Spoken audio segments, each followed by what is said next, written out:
Hey guys, so I decided to make a video series dedicated to the 12 principles of animation, as described by the legendary animators Frank Thomas and Ollie Johnston. So the first principle is squash and stretch. This is the principle that animated objects will get longer or flatter to emphasize their speed, momentum, weight, and mass. Here's a bouncing ball that has squash and stretch. And here is one without squash and stretch. See the difference? The amount that an object squashes and stretches says something about its mass.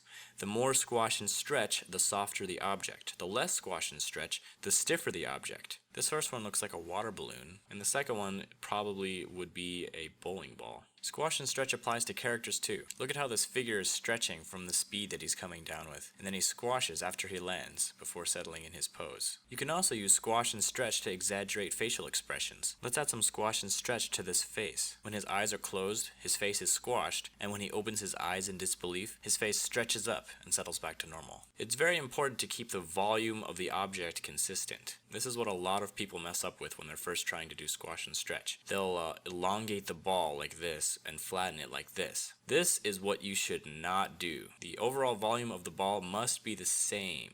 So as the ball gets longer, it also gets narrower. When it gets flatter, it also gets wider. The same goes with cubes. If you're going in with one line, the other lines must go in the opposite direction. The cube should start out narrow, get flat, get narrow again, and then rest. In-betweening with cubes is easy because you can measure the line in between the two lines and then connect them to make the cube. If you master squash and stretch with cubes, the next step is to try to do it in 3D. Another important note is that the ball does not have to be stretching the entire time that it's falling. When it's just starting to fall, it should have its normal shape for the most part.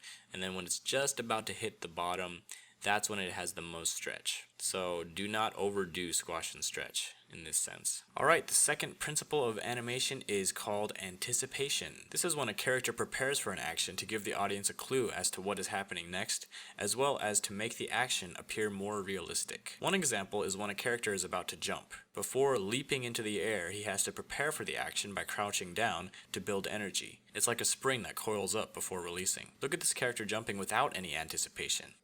It looks very unrealistic because the energy to jump comes out of nowhere. Here's another example, a punch. To add power to the punch and communicate to the viewers that he is about to punch, he reaches his arm back and then punches. By contrast, having no anticipation results in a very weak punch.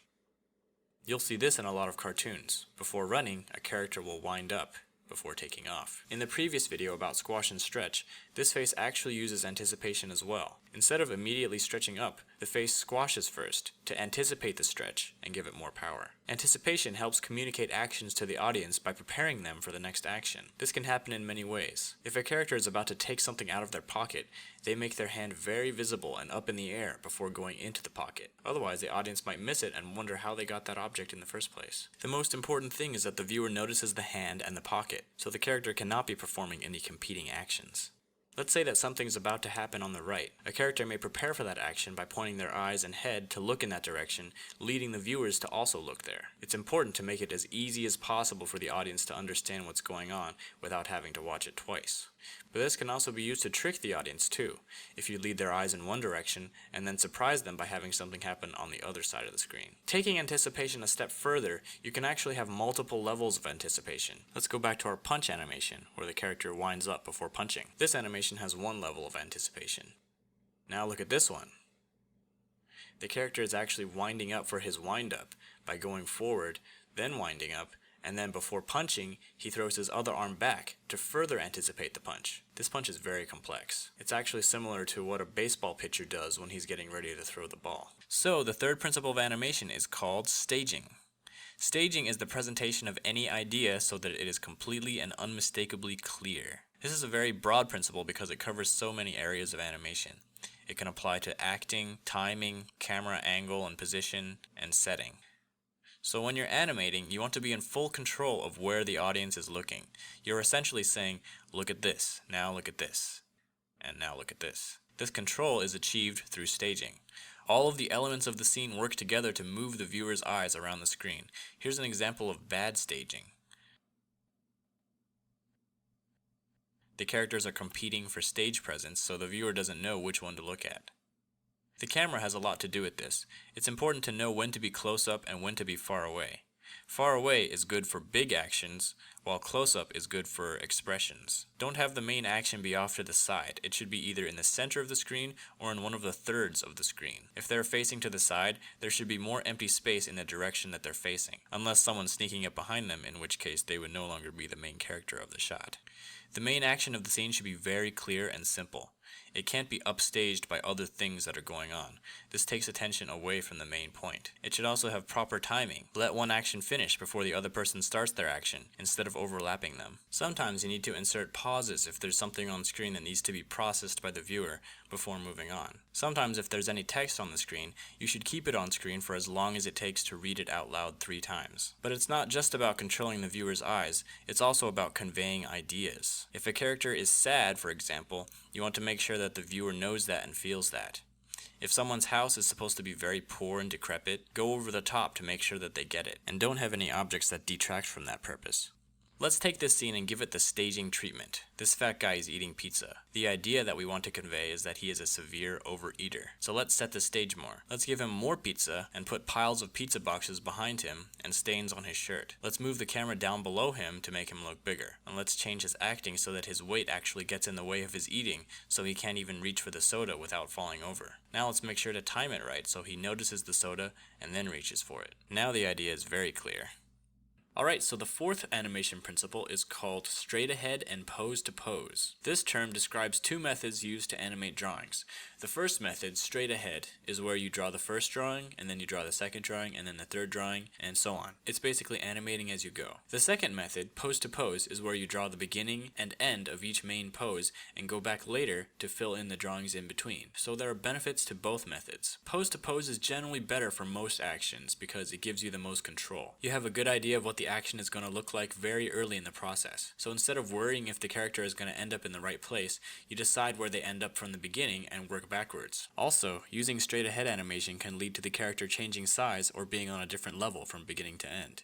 Pose to pose can save you a lot of work. If you were to animate a whole sequence straight ahead and then realize that one pose is off, you would have to change several drawings to fix that one pose. But with pose to pose, you do the main poses to see if it feels right, and you can catch problems early on. Straight ahead animation, on the other hand, is good for animation that is unpredictable. Some examples of this include fire, water particles, clouds of dust, explosions.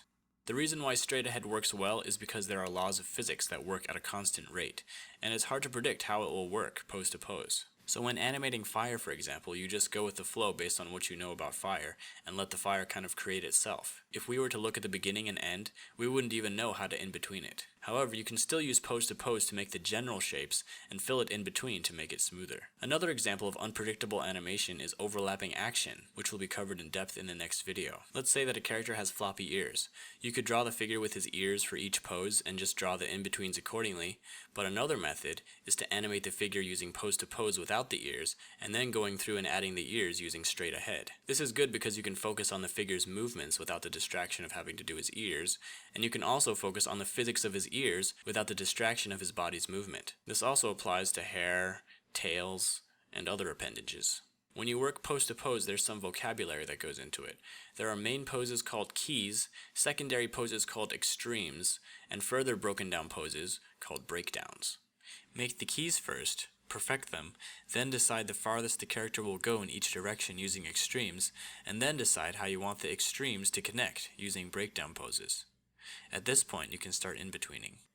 Working with this sort of hierarchy will give you the most control, as opposed to doing your pose to pose straight ahead, so to speak.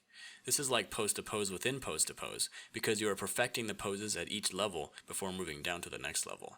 Alright, so the next principle of animation is called follow-through and overlapping action. This is the technique of having body parts and appendages drag behind the rest of the body and continue to move when the body stops. Follow-through and overlapping action are often associated with another technique called drag. These names all describe the same thing but in different ways. For example, follow-through refers to the way parts of the body continue to move after the body is stopped. Overlapping action describes the offset between the timing of the main body and its other parts. Drag describes the technique of delaying the movement of body parts in relation to the main body. All 3 of these are basically describing different aspects of the same thing. Follow-through and overlapping action add a great deal of realism to a character. Here's a character with and without follow-through and overlapping action. Basically, when the main body moves, the tip of the appendage should be the last to catch up, and when the body stops, the tip should follow through the farthest before settling back. This is true of not just appendages, but the whole body as well. When coming to a stop, often the body will follow through and then come back. Just as a character needs to anticipate his jump, he also needs to follow through his land. Sometimes the extra skin on a character can be treated as a separate entity with drag and follow through. Similar to squash and stretch, the amount of drag that you give something says something about its mass. The first one is like a TV antenna, while the second one is like a feather. It's usually easier to add the appendages after the animation of the main body is finished. When adding hair, for example, use the previous frame as an indicator of where the hair should be stretched towards. Since it has drag, it should be dragging from where it was in the last frame. In addition, make sure to let the hair follow through when the body comes to a stop. Arms are a good place to insert follow-through and overlapping action. Have the elbows lead the arm's actions. The elbow comes first, followed by the forearm, and then the hand. This is true even when walking. The forearms drag slightly behind the elbows, and the hands drag slightly behind the forearms. Overlapping action helps to break up an animation to make it more interesting. If we offset the movement of the arms and legs, the animation appears more graceful. If a character is standing up from the ground, we could offset the top half from the bottom half to make it look less easy and more realistic. Alright, so the next principle is called slow in and slow out. This principle refers to the way pretty much all movement starts slowly, builds speed, and finishes slowly. This is one of the most important principles to achieving lifelike motion. Without slow in and slow out, things feel mechanical. That's because robots are one of the only things that actually move their parts at a constant speed. To use this principle in 2D animation, you take your extreme poses, draw a single in-between, and then draw in between those, then only in between the drawings closest to the extremes until you're satisfied with the amount of slow in and slow out. With 3D animation and motion graphics, adding slow in and slow out is a matter of changing the motion curves from linear to spline by adjusting the Bezier handles. As time progresses, the object starts slow, gets fast, and ends slowly. Use it wisely. For example, you wouldn't add a slow out to a bouncing ball as it's colliding with the ground, but you would add it as it's bouncing back up. You wouldn't add it to a bullet coming out of a gun, but you would add it as the gun comes up due to whiplash. Using this principle can allow you to only have to draw one in-between if the motion is quick enough. Draw one in-between and then add another frame on either end with the drawing slightly skewed in the correct direction, and then it's done. Sometimes you don't even have to add the one in-between. This kind of motion can be achieved in 3D with very extreme curves. Many people starting out with animation get impatient and draw the next frame very far away from the beginning. It's very unrealistic for a character to go from completely still to super fast, so adding a few drawings to ease into it will fix the problem. A good way to fix a choppy animation is to analyze the space between the drawings. They should be evenly spaced, with drawings closer together at the beginning of the action and at the end of the action, and drawings farther apart in the middle. Alright, the 7th principle of animation is called arcs. So very few organisms are capable of movements that have a mechanical in and out or up and down precision. Most living creatures will move in a circular path, otherwise known as an arc. So let's say that we were given these key poses and were told to fill in the poses in between. Simply taking the midway point between the poses will not work, because this looks way too mechanical. The ball needs to follow an arc. Of course, we also need to consider the slow in and out caused by gravity. When doing this in 3D and motion graphics, we can achieve this effect by keeping the movement in the x-axis constant, but giving the movement in the y-axis a slow in and slow out. This will give the ball its arc. Now let's look at this head turn. Right now it looks pretty dull and straight, but if we add an arc to it, it gives it a little bit more character. Forgetting about arcs can lead to some obvious mistakes. For example, we may in-between this movement by calculating the midpoint like this and cause the shape of the object to shrink. If we were to draw a simple arc as reference, then this movement would be a lot easier and more realistic. Arcs can be added to almost any figure movement. This guy is landing on the ground. Let's have his body settle in an arc. This guy is reacting with shock. Let's have his body and arms follow an arc. This guy is taking a step. Have his body move down and up in an arc before he even takes his next step. This guy is kicking. Have his leg and body follow through in an arc. When movements are very fast, you can add arcs in the form of a smear. Take the beginning and end pose and draw an arc in between and fill it in the same color as the object, maybe slightly transparent or fragmented towards the end of the action.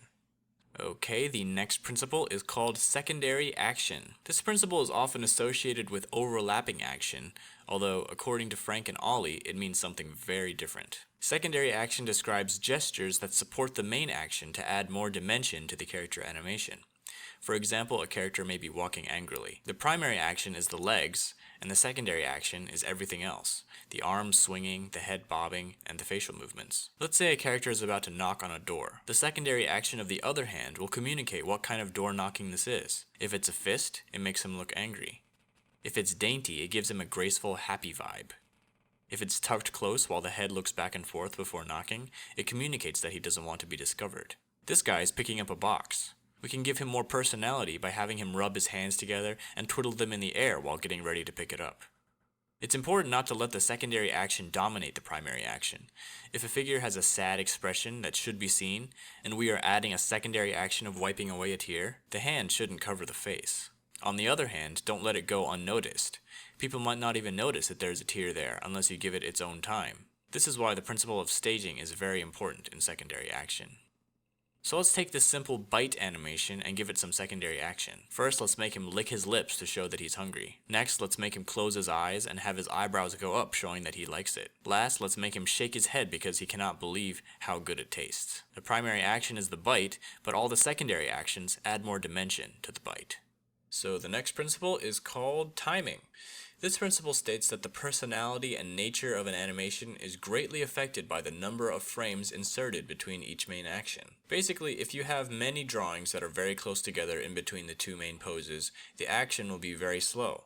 If you have very few drawings set far apart from each other, the action will be very fast. Less drawings means fast, more drawings means slow. One simple action can have 10 different meanings depending on how many frames you give it. This man is leaning from one shoulder to the other. With no in-betweens, it looks like his head is being hit by a tremendous force, nearly snapping off his neck. With one in-between, his head has been hit by a rolling pin or some other object. With two in-betweens, he has a muscle twitch. With three in-betweens, he's dodging the rolling pin or the other object. With four, he's saying, "Move it, get out of here." With five, he's more friendly, saying, "Over here, come on, hurry." With six, he sees the good-looking girl or the sports car he always wanted. With 7, he's trying to get a better look at something. With 8, he's searching for the peanut butter on the kitchen shelf. With 9, he is appraising something very thoughtfully. And with 10 in-betweens, he is stretching a sore muscle. The standard frame rate for movies is 24 frames per second. If one drawing is made for each frame, 24 drawings per second, that is called drawing on ones. If one drawing is made for every 2 frames, that's called drawing on twos, and every 3 drawings is threes, and so on. It's actually very common to draw on twos rather than ones for a few reasons. First, it cuts the amount of work in half. Second, it actually makes slow actions look smoother than if you were to draw every frame, because the precision needed to draw in between 2 very close drawings can lead to the animation looking jittery. Some would also say that drawing on twos is better for fast actions as well, because it gives a sparkle and spirit to the animation that would otherwise be too evenly timed and less lively if it were drawn on ones. But drawing on ones is necessary when there's a very fast action that needs to be read, often a scramble or a flurry of activity. And it's also everyone's choice how many drawings to put in between poses. Some people draw more or less frames depending on how much movement there is, and this can give a very dynamic effect to the animation. So the next principle is called exaggeration. Basically, every action, pose, and expression can be taken to the next level to increase the amount of impact on the viewer. So the early animators at Disney would get confused because Walt would tell them to add more realism, but then when they changed it, he would criticize the result because it wasn't exaggerated enough. In Walt's mind, there was probably no difference. Making it more realistic didn't mean make the physics and proportions more consistent with reality, but rather make the idea or essence of the action more apparent and real. So if a character was sad, make him sadder. Bright, make him brighter. Worried, make him more worried. Wild, make him wilder. Exaggeration doesn't mean more distorted, but more convincing. It's amazing how you can always add exaggeration. This animation looks finished, right? But let's give it some exaggeration.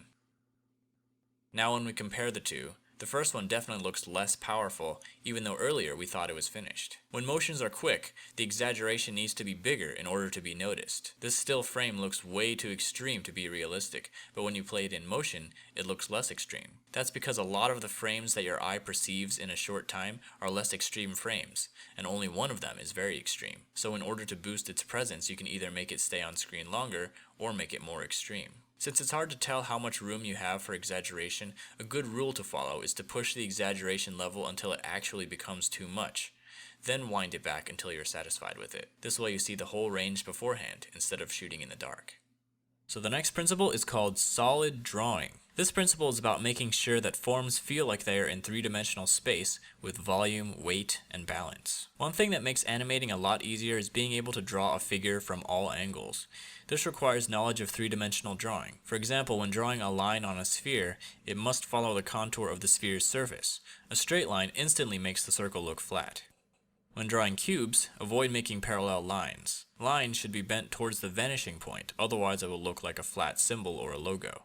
When doing a rough pass of the character, use basic solid shapes like spheres, cubes, and cylinders to construct the character, instead of circles, squares, and rectangles. This will help you be mindful of the space they're in. Another thing you can do is draw perspective lines on the ground to keep track of their distance from the camera, so that you can know when to draw them bigger or smaller. When moving on to the clean line version of your character, be very mindful of overlap, and try to include it whenever possible. Without overlap, everything appears to be on the same plane, but just adding a single line here and there can define where surfaces come out and where they recede. Another thing to note when doing lines is to avoid symmetry. Symmetrical lines look flat. Try to pair a straight line with a curved line, or offset two curved lines, so it looks more natural and dynamic. The principle of solid drawing applies to 3D animation as well, in regards to portraying weight and balance in the pose of a character. For example, avoid what's called twinning, which happens when the arms and legs and other paired features are doing the exact same thing. This is a known affliction that animators have to make a conscious effort to avoid. Instead, lean it over to one side, or put one hand on the hips, or give it a slouch, or do something to show that it has weight and has to keep its balance in a 3D environment. Alright, the last principle of animation is called appeal. Basically, characters that you animate should be somewhat pleasing to look at. They should have some kind of charismatic aspect to like about them. This doesn't only apply to the hero of the story, but also the villain and every other character. Appeal doesn't always mean good looking, it can also mean interesting. So the villain should be likable in the sense that they are interesting to look at. The tricky thing about this is that everyone has a different standard for what is appealing. However, just giving your character a dynamic design can greatly boost its appeal. Here are 3 steps to doing that. First, use a variety of shapes. Instead of using the same shape for every character, try out different shapes, because there's no limit to the spectrum of crazy configurations that characters can have. Every good character design starts with a clear shape. Second, play with proportions. Cartoonists often magnify the things we find interesting and shrink the things we might find ugly or boring. For example, they might enlarge the head and eyes, shrink the body, and make the hands larger. Finding the aspect of a character that defines his or her personality and blowing it up can often create a more appealing design. Third, keep it simple. Too much information can overcomplicate the character and also make it harder and more restraining to animate. This is a difference between drawing for illustration and drawing for animation. With animated characters, you have to pick and choose what details to keep because you're going to be drawing those details hundreds of times. So let's give some characters an appeal makeover. This king has a generic shape and not much personality. Let's make him more like an egg. Now his appeal comes from looking proud, powerful, and petite. This robot mercenary has too many details to see any personality. Let's pick a few details and emphasize them, remove the rest, and change his shape. Now he has a mysterious appeal to him. This fisherman looks pretty average. Let's adjust his proportions to emphasize his lankiness and make that his point of appeal.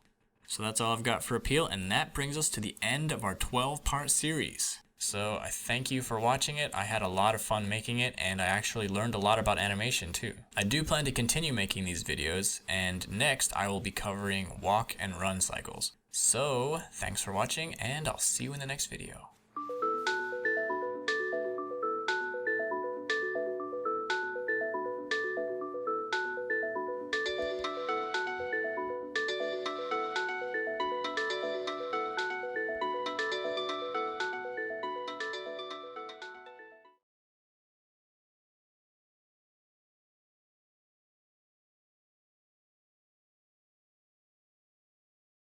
Hey, Darren here with Renaissance Coders. If you want to see more videos like this one, hit that like button and subscribe to the channel. The fancy YouTube algorithms will rank us higher and enable us to keep making great content for you. Thanks for your time. Now let's get into the video. Alright, so in this video I'm going to show you my complete development process. You'll get to see what I do to create or search for art,